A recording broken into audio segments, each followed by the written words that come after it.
Bismillahirrahmanirrahim. Assalamualaikum warahmatullahi wabarakatuh. Alhamdulillah, alhamdulillahilladzi ja'ala ilma taharatan nufus wa nuran lil basair wa hadiyan ilal jannah. Asyhadu an la ilaha illallah wahdahu la syarika lah wa asyhadu anna Muhammadan abduhu wa rasuluhu shahibul burhan. Allahumma shalli wa sallim ala rasulika karim Muhammad sallallahu alaihi wasallam wa ala alihi wa ashabihi wa man tabi'ahum bi ihsanin ila yaumiddin. Summa amma ba'du. Puji dan syukur senantiasa dan tidak pernah bosan-bosannya kita panjatkan kehadiran Sang Maha Pencipta Allah Subhanahu wa Ta'ala, yang mana dengan limpahan karunia-Nya, rahmat-Nya, hidayah-Nya, serta anugerah-Nya kepada kita semua, kita kembali masih diberi kesempatan, kesehatan dan usia panjang oleh Allah untuk sama-sama dan senantiasa mengabdikan diri kita di jalan-Nya dengan menjalankan segala perintah-Nya dan menjauhi semua larangan-Nya.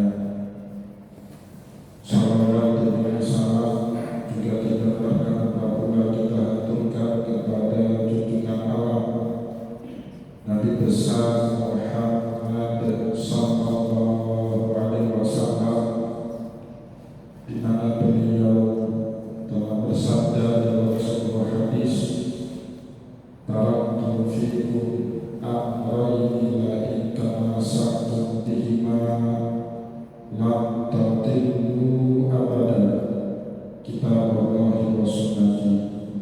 Telah aku tinggalkan kepada kalian dua pusaka yang jika dipedomani keduanya, niscaya kalian tidak akan pernah tersesat selama-lamanya. Al-Quran kitabnya Allah dan hadis sunnahnya Rasulullah sallallahu alaihi wasallam.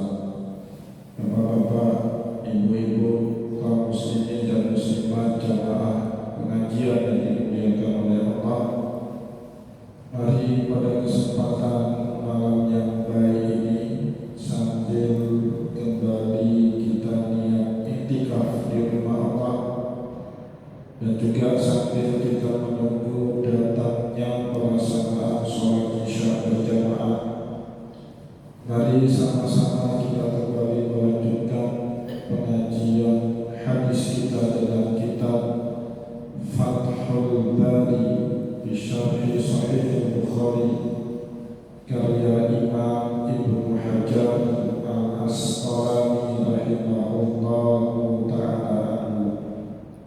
Dan insyaallah pada kesempatan malam ini kita kembali akan melanjutkan kajian kita masih dengan kitab yang keempat, kitab berwudu, kitab yang membahas hadis-hadis Nabi tentang wudu. Dan insyaallah pada kesempatan malam ini kita masuki bab pembahasan berikutnya, yaitu bab ke-45, babul ghusli wal wudu'i fil ikhtabi wal qadahi wal khashabi wal hijarati. Bab di mana seseorang dibolehkan mandi besarnya atau mandi junubnya dan berwudunya fil ikhtab, dari air yang diambil dari ember. Bapak Ibu yang dimuliakan oleh Allah, kata Imam Ibnu Hajar dimaksud dengan kata ikhtar ini adalah al-imam alladhi yursalu fihi siyabu, suatu bejana atau suatu wadah tempat penampungan air yang biasanya digunakan oleh orang Arab di zaman Nabi untuk mencuci pakaian, yursalu fihi siyab. Dari sini kita menjadi paham bahwa itu mencuci pakaian dengan menggunakan ember ternyata sudah menjadi kebiasaan sejak dahulu. Bahkan Rasulullah SAW pun melakukannya, mencuci pakaian di dalam ember. Jadi itu bukan pertama sekali bangsa kita atau kita yang melakukannya. Karena kalau kita baca di dalam kitab Fathul Bari, Imam Ibnu Hajar Al-Asqalani menjelaskan kepada kita penggunaan ember untuk yursalu fihi siyab sudah dilakukan bahkan sejak zaman Rasulullah Sallallahu Alaihi Wasallam. Tentu ini termasuk bagian daripada sunnah jibiliyah, sunnah yang sebenarnya tidak mengikat kita sebagai umat. Sunnah jibiliyah itu sunnah yang dipengaruhi oleh kebiasaan tradisi Arab di zaman itu. Nabi Muhammad cuci baju dengan ember, apakah kita juga mesti seperti itu? Tidak. Itu namanya sunnah jibiliyah. Rasulullah rambutnya itu panjang sekali karena tren rambut bagi laki-laki baik di zaman itu Bapak Ibu panjang. Jadi di zaman dahulu 1400 tahun yang lalu trennya seperti itu. Laki-laki baik, orang sopan, orang yang berakhlak karimah, trennya rambutnya panjang dan kemudian dibelah tengah. Zaman itu trennya seperti itu. Nah di zaman sekarang, kalau saya panjang rambut Bapak Ibu, masih Bapak Ibu mau ikut pengajian saya? Ini Ustaz apa anak saya? Kita pasti ngomong seperti itu. Karena di zaman sekarang orang yang panjang rambut itu kesannya tidak baik, kesannya ugal-ugalan, bukan orang yang bertata krama baik. Nah itu namanya sunnah jibiliyah, gaya rambut Nabi, gaya busana Nabi, kebiasaan sehari-hari Nabi. Itu disebut dengan sunnah jibiliyah yang sebenarnya tidak mengikat kita sebagai umat. Asal kita seprinsip dengan apa yang dilakukan Nabi, pakai pakaian yang menutup aurat, tidak mesti harus pakai jubah. Nah itu sudah seprinsip dengan sunnah Rasulullah SAW. Jadi Bapak Ibu yang dimuliakan oleh Allah, di dalam bab ke-45 ini Imam Bukhari ingin menjelaskan kepada kita berwudu dan mandi junub boleh dari ambilan air yang kita ambil dari ember, wal qadahi atau dari cawan, wal khashabi wal hijarati atau dari bejana kayu ataupun bejana yang terbuat dari batu. Semuanya diizinkan dalam Islam. Yang ada larangannya itu kok satu, al-aqlu wasyurbu min ina'in min dhahabin wal fitah, makan dan minum dari tempat yang terbuat dari emas dan perak, itu dilarang di dalam agama. Toh dalam konteks makan dan minum dari tempat yang terbuat dari emas dan perak. Nah, sebagai lawan dari adanya pemahaman itu, Imam Bukhari sengaja membuat satu bab di dalam Sahih Bukhari-nya, tidak ada larangan bagi kita yang perlu atau mandi junub mengambil air dari ember atau dari cawan atau dari bejana kayu ataupun bejana yang terbuat dari batu. Tapi kalau makan dan minum Bapak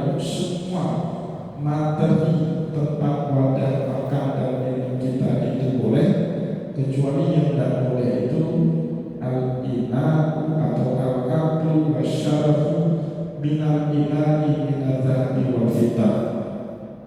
Yang tidak boleh itu piring kita atau gelas kita terbuat dari emas dan perak, itu dilarang oleh Rasulullah. Dianggap itu mutafaliyatun fiddin, berlebih-lebihan di dalam agama. Bukan pada tempatnya.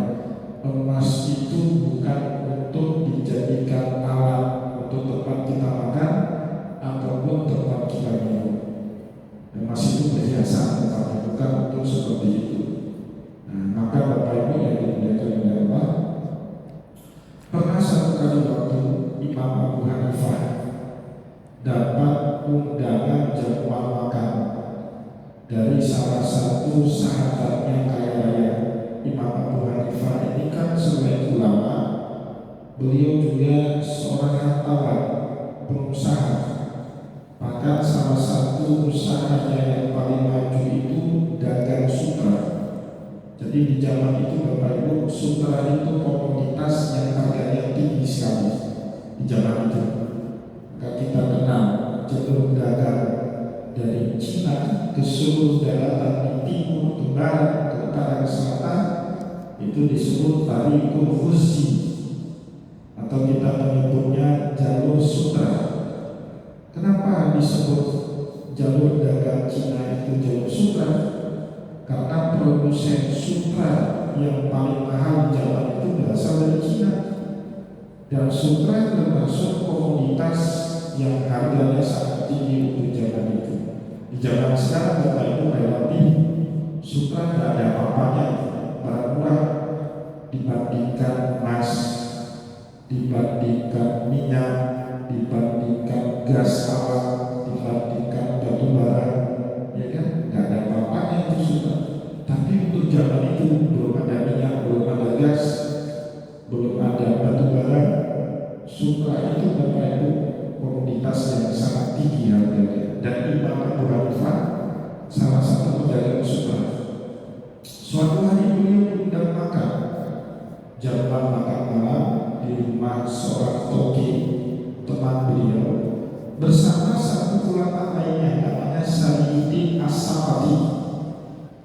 Imam Sayyidi As-Sakati ini ahli ahli ibadah, bukan ulama, orang soleh, taat ibadah. Sedangkan Imam Abu Hanifah bukan sekedar orang soleh yang taat ibadah, tapi beliau juga seorang ahli ulama, ilmunya banyak dan luas. Nah, diundang karena yang undangnya orang kaya raya dan orang yang undang ini sangat menghormati orang alim dan soleh, maka tuan rumah menyediakan makan dan minum di dalam piring dan gelas yang terbuat dari emas dan perak. Tidak ada maksud lain, tujuannya hanya untuk menghormati ulama seperti Imam Abu Hanifah dan orang soleh seperti Sayyidi As-Sakati. Ditaruhlah roti, nasi biryani di dalam piring yang terbuat dari emas, air, perasan atau jus anggur ditaruh di dalam gelas yang terbuat dari perak. Bapak Ibu yang dimuliakan oleh Allah, melihat kejadian ini, Sayyidi As-Sakati yang seorang ahli ibadah marah. Ini pelecehan. Bukankah Rasulullah SAW melarang kita umat untuk makan dan minum dari piring atau gelas yang terbuat dari emas dan perak? Kenapa kamu menyajikan makanan kepada kami dalam piring atau wadah yang terbuat dari emas dan perak? Ini pelecehan. Kami marah. Padahal tuan rumah tidak bermaksud melecehkan, dia tidak tahu kalau itu tidak boleh. Yang namanya orang kaya, Bapak Ibu, mana ada waktu dia belajar agama, sibuk urus duit, sibuk urus bisnis. Tok tujuannya niatnya baik, ingin memuliakan tamunya yang merupakan orang alim dan orang terhormat. Sedangkan Imam Abu Hanifah tidak marah, dia tenangkan sahabat Nah, dia minta kepada tuan rumah, fulan bin fulan, tolong ambil satu piring lagi. Kalau bisa piring itu tidak terbuat dari emas dan perak, bawa kemana? Dibawa. Ya namanya orang yang mereka hormati minta, mana mungkin ditolak oleh tuan rumah itu. Dengan senang hati dibawa piring yang terbuat dari kaca, dari gelas, diletakkan piring itu. Imam Abu Hanifah tinggal memindahkan makanan itu kepada piring yang terbuat dari kaca. Selesai masalah. Jadi orang alim Bapak Ibu bisa melihat masalah sesederhana itu. Tapi orang ahli ibadah belum tentu bisa menyederhanakan masalah. Yang dilarang sama Nabi kan makan dan minum dari piring yang terbuat dari emas. Kalau makanannya disajikan kepada kita dari piring yang terbuat dari emas, tinggal kita pindahkan saja ke dalam talam yang tidak terbuat dari emas dan perak. Selesai. Baru kita kemudian makan dan minum dari wadah tersebut. Nah, peristiwa tadi menunjukkan Bapak Ibu yang dilarang itu kalau piringnya atau gelasnya digunakan untuk makan dan minum. Sedangkan kalau ada piring dan gelas di rumah Bapak Ibu semua, bukan sebagai tempat makan dan minum, tetapi piring atau gelas dekorasi. Kan ada di rumah sebagian kita, dekorasi rumahnya itu ada piring, ada gelas. Bahkan saya pernah pergi ke satu rumah orang kaya Bapak Ibu, beliau ini hobi main tenis, pernah dapat juara. Itu hadiahnya itu seperti piring terbuat dari emas, walaupun tidak 24 karat emasnya, tapi seperti piring, dan itu dipajang di luar rumahnya. Juara turnamen tenis ini tahun sekian, seperti piring terbuat dari emas sekitar 8 gram kalau saya tidak salah. Terbuat dari emas. Apakah itu dilarang? Tidak. Ya, jadi jangan salah paham. Jadi jangan nanti Bapak Ibu setelah ikut pengajian ini pergi ke rumah orang, lihat di wartannya ada piring dan emas, haram, haram, tidak sesuai sunnah Nabi. Itu tidak memahami pemahaman sesuai pada tempatnya. Yang dilarang sama Nabi itu hanya makan dan minum dari wadah yang terbuat dari emas dan perak. Kalaupun ada piring atau gelas terbuat dari emas dan perak, tapi bukan untuk sebagai tempat makanan kita, hanya sebagai pajangan atau dekorasi di ruang tamu kita, tidak menjadi masalah, tidak masuk di dalam larangan Nabi Muhammad SAW. Bapak Ibu kaum muslimin dan muslimat jamaah pengajian yang dimuliakan oleh Allah, di dalam bab ke-45 ini Imam Bukhari meriwayatkan kepada kita hadis nomor 195. Hadatsana Abdullah bin Munir sami'a Abdullah bin Bakr qala hadatsana Humaydun an Anas bin Malik radhiyallahu anhu qala hadarati salatu faqama man kana qariban dari ila ahlihi wa baqiya qaumun. Anas bin Malik sahabat Nabi menjelaskan kepada kita Bapak Ibu yang dimuliakan oleh Allah, satu hari di bawah waktu sholat, hadarati sholat. Nah, di sini tidak disebut sholat apa, tapi Bapak Ibu yang dimuliakan oleh Allah, kata Imam Ibnu Hajar al-Asqalani, sholat yang dimaksud di sini adalah sholat asar. Karena sebenarnya hadis nomor 165 ini Bapak Ibu sama seperti hadis nomor 169. Kita sudah mengkaji itu beberapa bulan yang lalu, hadis nomor 169, tetapi diceritakan dengan alur dan konteks yang berbeda. Peristiwanya sama, tapi diceritakan ulang oleh Anas bin Malik. Perawinya juga sama Anas bin Malik dengan konteks dan alur cerita yang berbeda.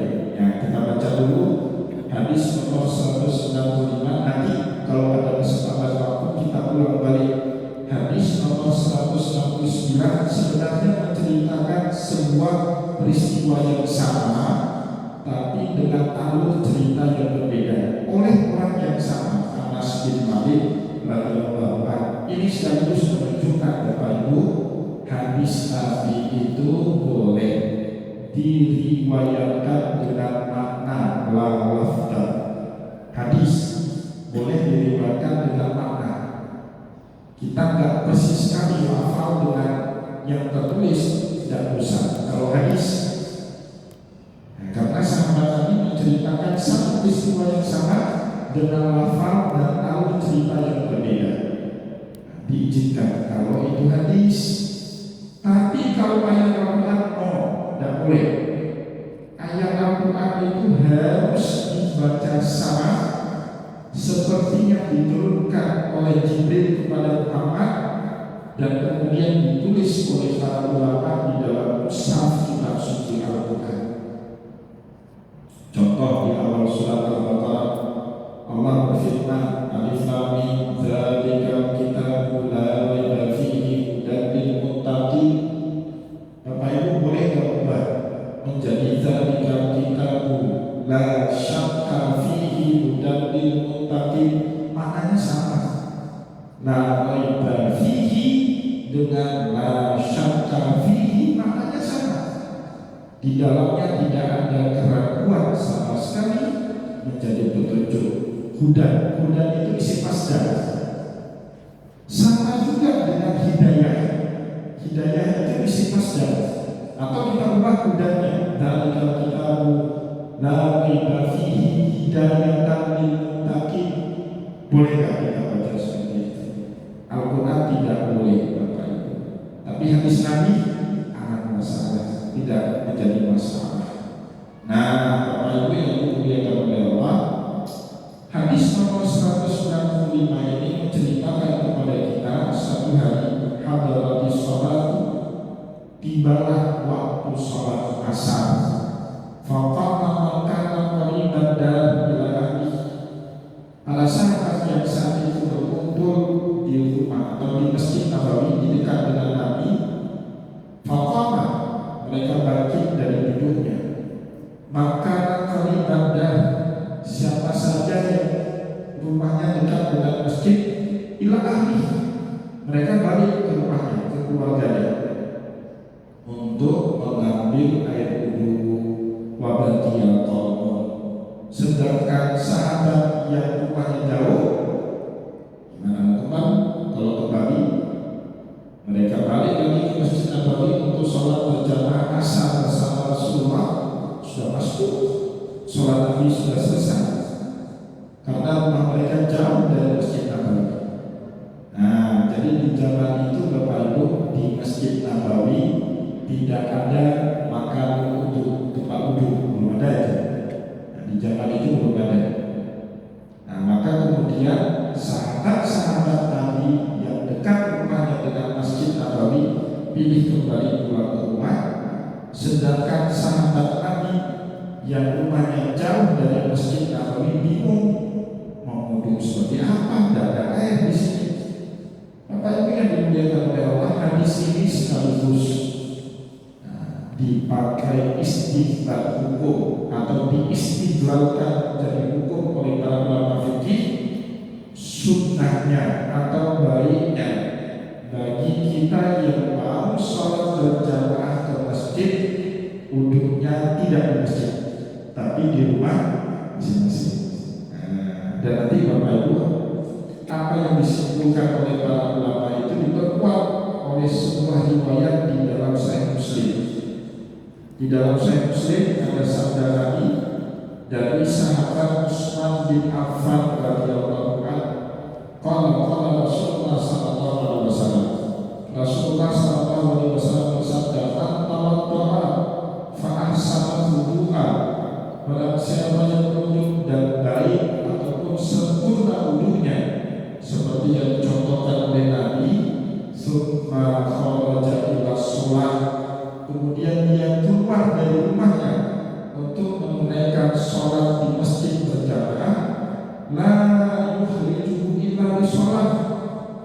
dan dia tidak keluar dari rumahnya itu melainkan hanya untuk satu tujuan, untuk menunaikan sholat. Nggak nongkrong dulu di kedai kopi, atau nggak nonton pertandingan bola voli dulu, atau nggak singgah ke rumah teman di samping rumahnya, langsung ke masjid, duduk, setelah duduk keluar rumah langsung tujuannya ke masjid, memang untuk sholat. Kata Rasulullah di dalam hadis itu, la yukhta khutbatan illa rufi'a lahu biha darajat. Setiap langkah kakinya yang diayunkan untuk pergi ke masjid, illa rufi'a lahu biha darajat. Dengan setiap langkah itulah Allah Subhanahu wa taala mengangkat tinggi derajatnya. Maka ada sebagian orang memahami baiknya rumah itu jauh dari masjid supaya makin banyak pahala ke masjid. Iya, kalau bapak ibu kuat. Kadang-kadang iman kita nggak sekuat itu, Pak. Awalnya seperti itu, tapi lama-lama capek juga. Nah, kita ini apalagi umat akhir zaman, maka baiknya kalaupun bapak ibu punya rumah, jangan terlalu jauh dari masjid. Memang benar setiap langkah itu mengangkat derajat kita, kata Nabi dalam hadis tadi. Tapi kalau jarak masjid ke rumah kita itu 10 kilo, harga BBM sudah 20.000 nanti, repot juga Bapak Ibu ya. Jadi ini bukan berarti ya, maaf, saya sudah 2 Sabtu berturut-turut pergi pengajian ke masjid do ini naik sepeda. Tadi ketemu lagi dengan jamaah. Jamaah itu naik motor, bapak-bapak ada di sini. Saya sebut namanya. Dia kasihan dengan saya. Bapak itu nggak usah kasihan dengan saya orang kaya. Cuma butuh naik sepeda, butuh cari keringat. Bapak ini kasihan dengan saya. Bukan untuk cari pahala karena jauh rumah, enggak. Niatnya untuk cari keringat karena badan makin gemuk. Akhirnya si bapak ini bilang, Ustaz, Assalamualaikum. Waalaikumsalam. Jauh Ustaznya baru megani dodol megandalo. Jangan saya memang niat naik sepeda untuk cari keringat. Kenapa saya bawa sepeda minggu yang baru? Saya bawa sepeda juga. Ada jamaah kita dengan anak beliau. Beliau bonceng 2 orang anak. Berdiri di samping saya, Ustaz, biar anak saya aja yang bawa sepeda Ustaz di sini naik sama saya. Bapak Ibu yang muliakan Allah, sekitar 1 bulan yang lalu saya jalan kaki.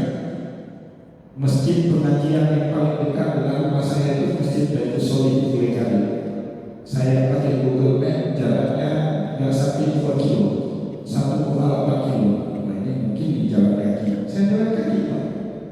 Tapi tidak pernah sampai ke masjid jalan kaki. Begitu sampai 200 meter saya jalan besar. Dulu. Gagal selalu. Nah, maka akhirnya saya pilih sepeda. Yang mudah-mudahan tidak ada orang yang mau bawa sepeda saya. Ternyata memang repot jadi Pak Ustaz. Tapi itu tidak separah dulu, Pak. Dulu saya kan masih bawa kitab. Dulu Bapak Ibu yang ikut pengajian saya dari tahun 2016 saya belum pakai pet, masih bawa kitab. Kitab itu biasanya saya taruh di kantong plastik. Satu hari Bapak Ibu di sekitar tahun 2016-2017 ada kumpul-kumpul sesama alumni Timur Tengah di kafe Ciuki. Ciuki di apa itu? Masuk mana? Lampung atau Dor atau Masih? Ciuki di depan pertanian di situ. Ngajar umum. Kebetulan saya malam itu pengajian di Masjid Masih dan dapat dekat. Setelah sholat isya, pakai sarung, pakai koko, pakai peci, naik motor. Kitabnya saya taruh dalam plastik, plastiknya warna putih. Pergi saya ke situ. Sudah saya sampai situ teman-teman yang lain sudah tertulis, sudah pada kumpul lemian. Ya, begitu saya datang, kasih di CUP itu langsung keluarkan duit 2.000 rupiah. Nah, jatuh deh, tamu deh. Dikirain saya habis malah. Maka setelah itu saya tak pakai lagi preset. Nah, Bapak Ibu kalau tadi lihat, tentengan saya kertasnya bagus itu Pak. Takut saya nanti ada bapak-bapak kasih sedekah.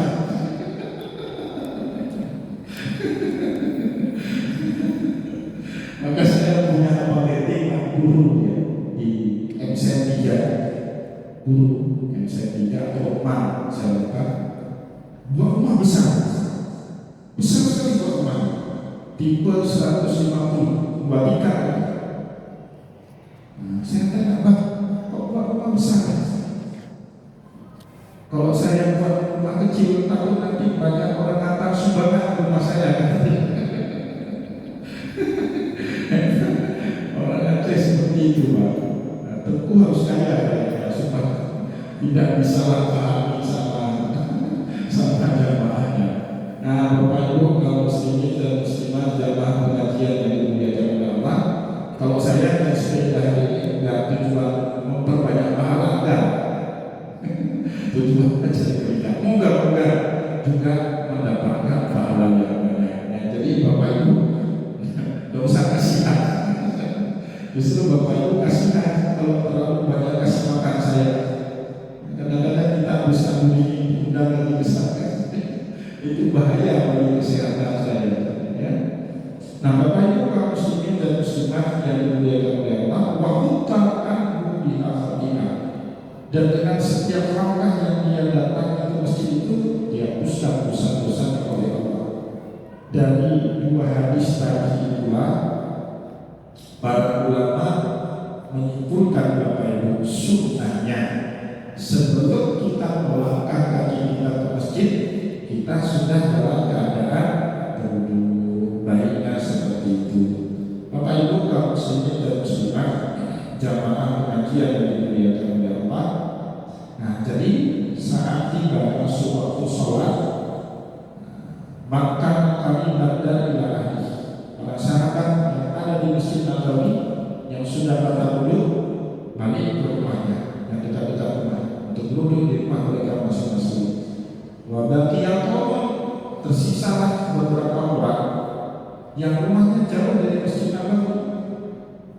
Bingung mereka mau seperti apa, kamar mandi nggak ada, tempat duduk juga nggak ada, air juga nggak ada.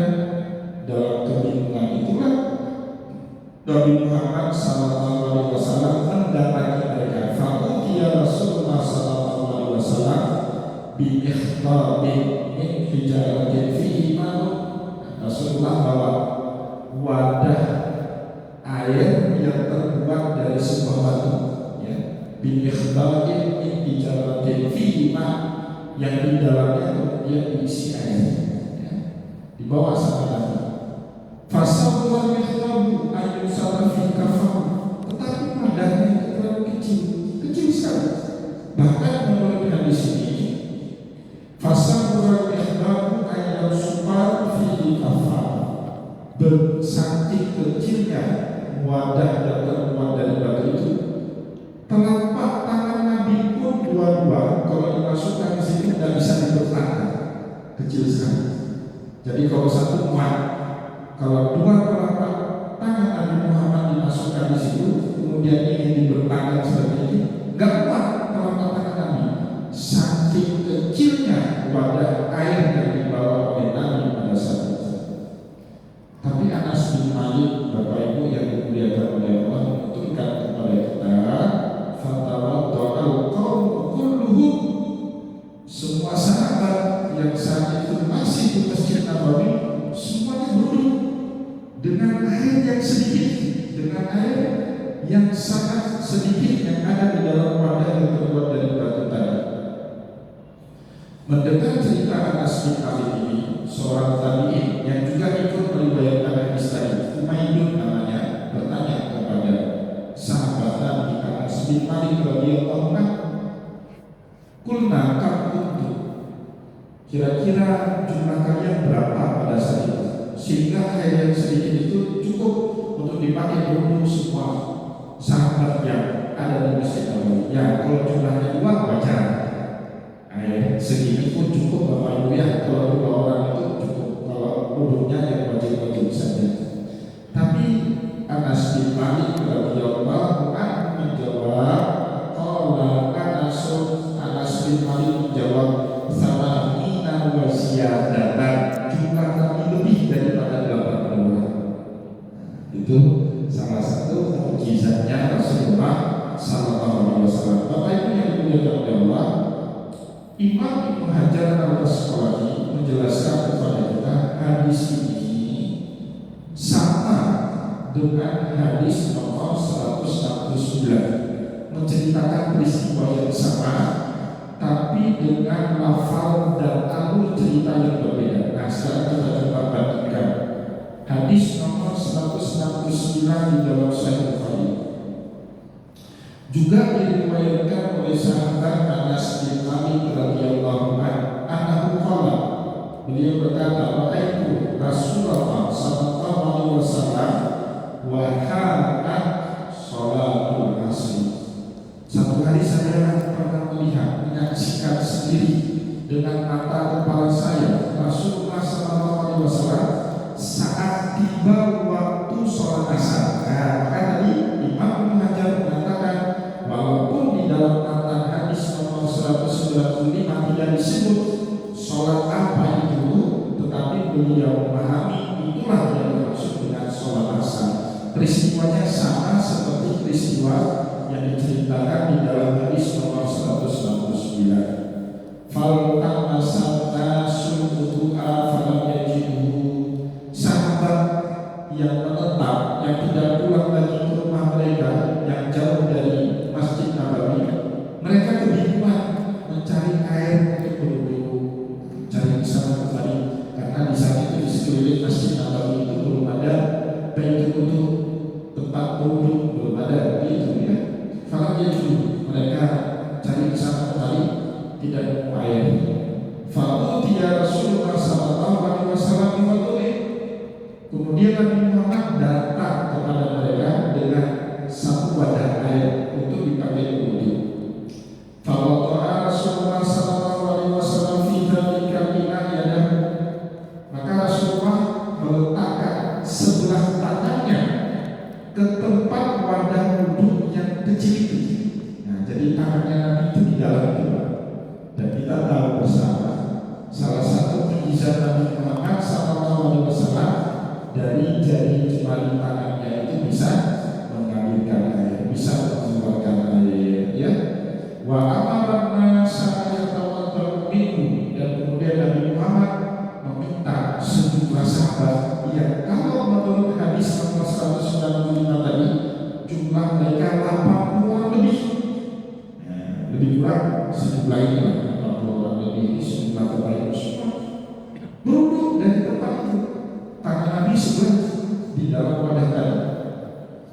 Qala, kata Anas bin Malik, fara'aitu ma'a yaqba'u min tahti asabihi. Aku sendiri yang melihat dengan mata kepalaku air mengalir deras min tahti asabihi, dari sela-sela jari tangannya Nabi. Nah, air dari tangannya Nabi hatta tawaddau inda akhirih, sampai sahabat Nabi yang terakhir selesai dulu airnya juga tidak kunjung habis. Nah, itu Bapak Ibu salah satu keberkahan dari Rasulullah SAW. Apapun yang disentuh sama Nabi itu berkah. Makanan sedikit kalau disentuh sama Nabi jadi banyak. Kita sudah banyak sekali kisah cerita itu. Jabir bin Abdullah kasih hadiah Nabi waktu perang Khandaq. Nabi itu kan waktu perang Khandaq gali air, itu ikat batu di perutnya, saking laparnya gak ada makanan. Karena kasihan melihat Nabi, Jabir pulang ke rumahnya, tanya sama istrinya, kita punya makan apa? Kita kasih makan Nabi itu kayaknya menderita betul dalam makan. Istri Jabir lihat ke belakang, masih ada seekor kambing. udah ini ada seekor kambing, kita sembelih, kita kasih makan sapi. Orang Arab Bapak Ibu seekor kambing itu 8-10 orang makannya. Kalau kita 10, karena 8-10 orang. Saya punya teman orang Kuwait, waktu dia wisuda di Al-Azhar, setelah dia kuliah itu teman akrab saya, teman konten. Orang Kuwait itu bodoh kan, nggak belajar, malasnya setengah mati, kerjanya nyontek sama kita. Saya sering bercanda, kamu nggak malu nyontek sama orang Ajam? Orang Ajam itu maksudnya orang non-Arab seperti saya. Ngapain malu, yang penting lewat ujian kan? Jadi kompensasinya saya sering traktir makan. Orang Kuwait itu kan duitnya banyak, mereka beasiswanya besar sekali, negara kaya, ya kan? Nah, waktu dia sudah kita makan-makan, saya kira ini cuma sepiring nasi. Ternyata Pak diajak ke restoran mewah. Seumur hidup saya di Mesir itu saya pergi ke restoran mewah. Kami duduk Pak di sini, Pak di sana.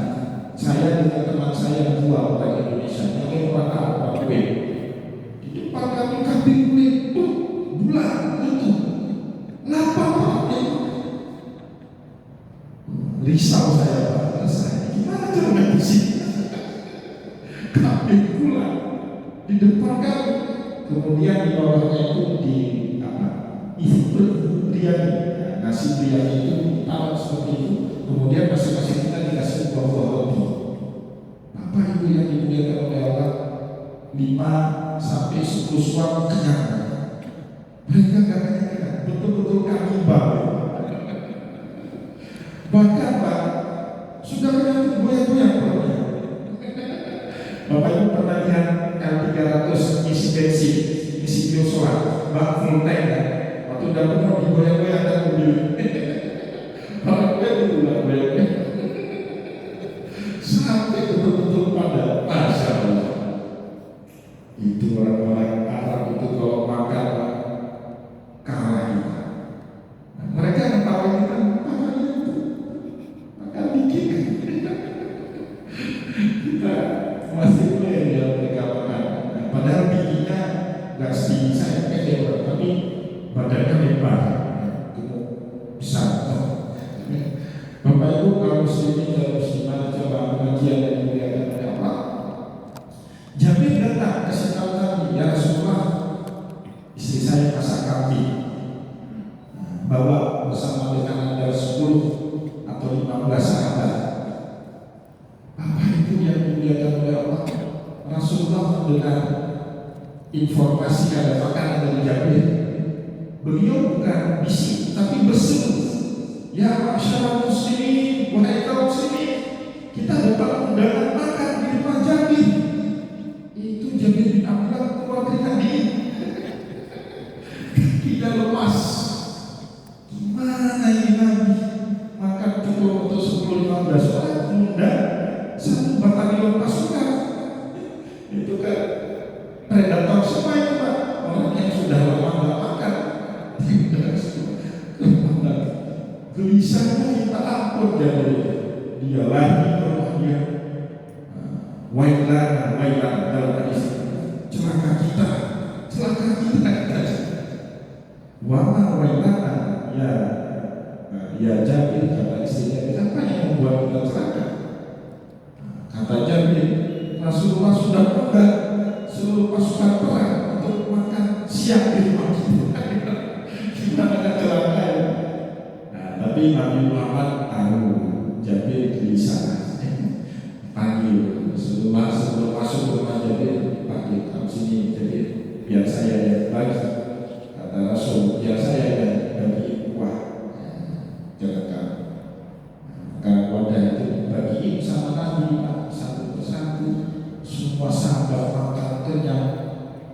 Masih ada sisa terlalu terakhir Nabi makan. Masih ada sisa buat Jabir dan keluarga.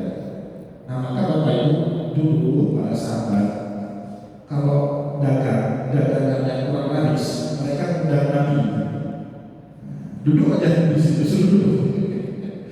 duduk di situ Nabi, duduk sambil zikir.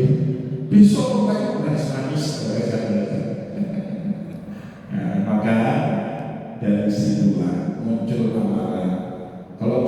tapi ini sesuatu yang belum sampai kepada kita. Disuruh apa? Disuruh apa? Salawat kepada Rasulullah Sallallahu Alaihi Wasallam. Tapi jangan istimewa kepada ibu salawat. Jadi ibu itu Allahumma sholli ala jangan gitu. Tapi ya itu akhirnya menjadi apa ya? Menjadi uluk-ulukan sama orang itu. Masa bapak ibu yang mobil apa? Allahumma sholli ala itu kan. Pada akhir zaman ini kurang akhlaknya. Masa Nabi Muhammad pakai Alfa bapaknya. Ada di tempat kita itu. Pertama naik mobil Alfa. Ya, Allahumma sholli sepanjang tahun. Saya pernah satu kali ke Jakarta. Kan di Jakarta itu ada Premium Bluebird. Premium Bluebird itu mobilnya apa? Tarifnya itu lebih tinggi dari Bluebird biasa. Satu kali kami dinas sama-sama dosen, ada seminar keluar daerah, dia bilang, kita kan nggak pernah naik mobil apa? Saya pernah, kamu aja miskin.